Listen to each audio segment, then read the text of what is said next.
El daño de la pared vascular da inicio rápidamente a los eventos necesarios para la reparación del daño.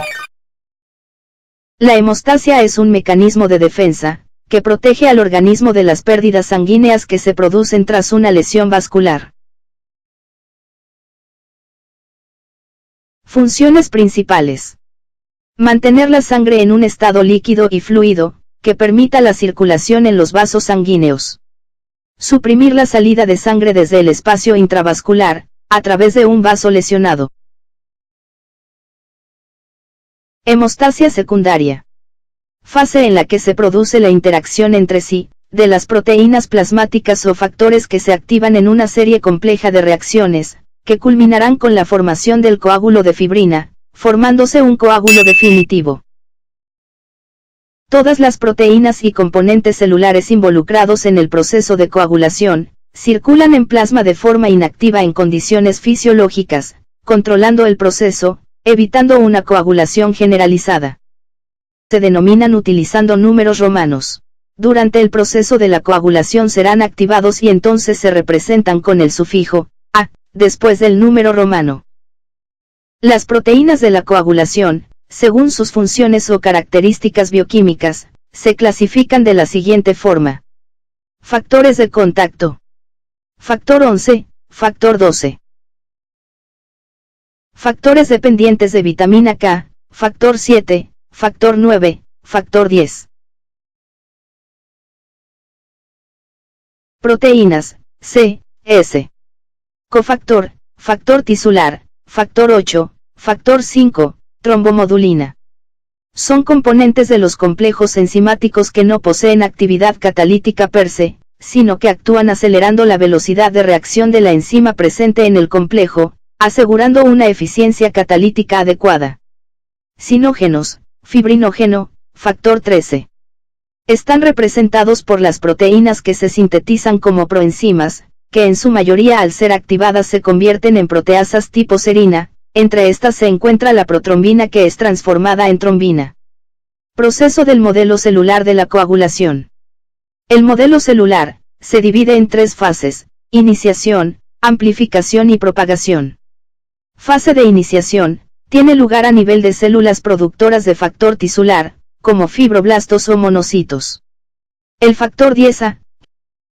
Fase de amplificación. Fase dependiente de la adhesión de las plaquetas al colágeno subendotelial, y su activación por las trazas de trombina, que se forman durante la fase de iniciación. Fase de propagación, las proteasas se combinan con los cofactores en la superficie plaquetar, promoviendo la generación de grandes cantidades de trombina, que favorecen la formación de fibrina y su ulterior polimerización para constituir un coágulo estable. Fase de iniciación. Exposición de factor tisular tras la lesión vascular. Esta fase inicia cuando la vasculatura es dañada, y las células endoteliales como las células musculares lisas, los fibroblastos, monocitos, células mononucleares son expuestas al flujo sanguíneo. El factor tisular, también conocido como tromboplastina o factor 3, es sintetizado por diferentes tipos celulares y expresado en la membrana celular. Puede expresar en una gran variedad de células extravasculares en condiciones normales, además de expresarse en monocitos y células endoteliales en estados inflamatorios. Es el principal iniciador de la coagulación y un componente integral de la membrana celular. El factor 7 en el plasma se une estrechamente al factor tisular, activando rápidamente a proteasas procoagulantes y anticoagulantes.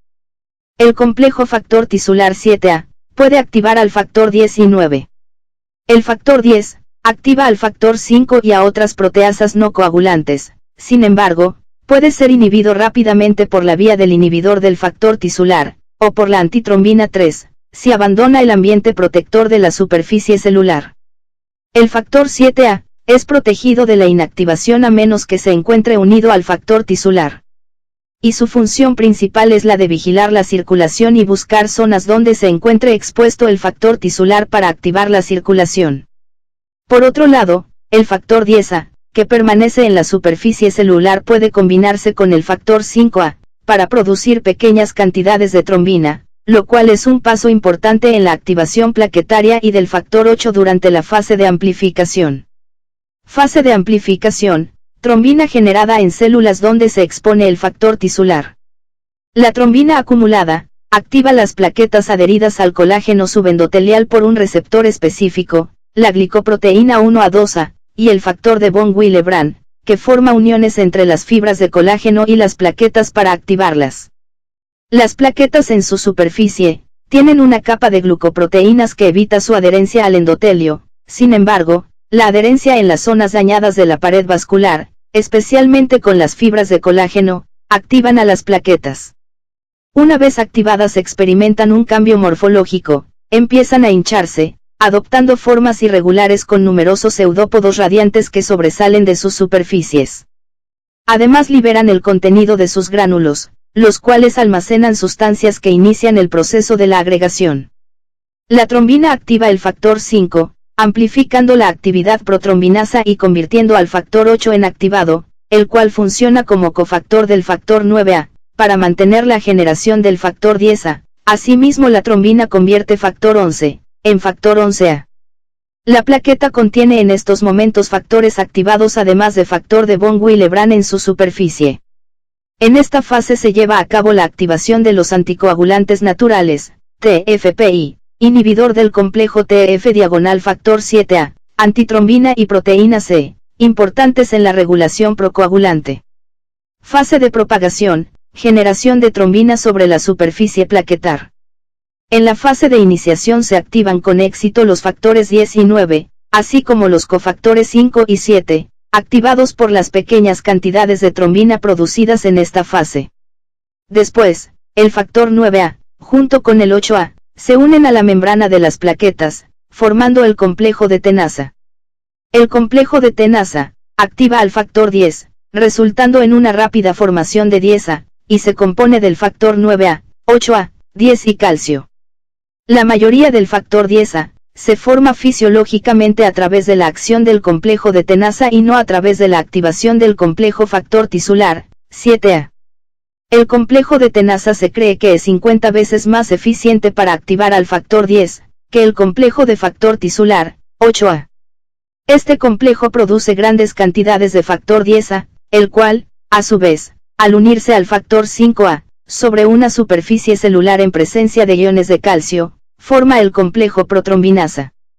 Este complejo transforma la protrombina a trombina, con lo que se da una explosión de trombina, con la subsecuente formación de fibrina y la formación del coágulo. Fibrinólisis. La fibrina tiene un papel esencial en la hemostasia, como producto primario de la cascada de coagulación, y como substrato último en la fibrinólisis. La fibrinólisis es un mecanismo esencial para eliminar los coágulos de fibrina durante el proceso de cicatrización, así como remover los coágulos intravasculares para impedir la trombosis. El efector final del sistema es la plasmina, que degrada la fibrina en productos de degradación.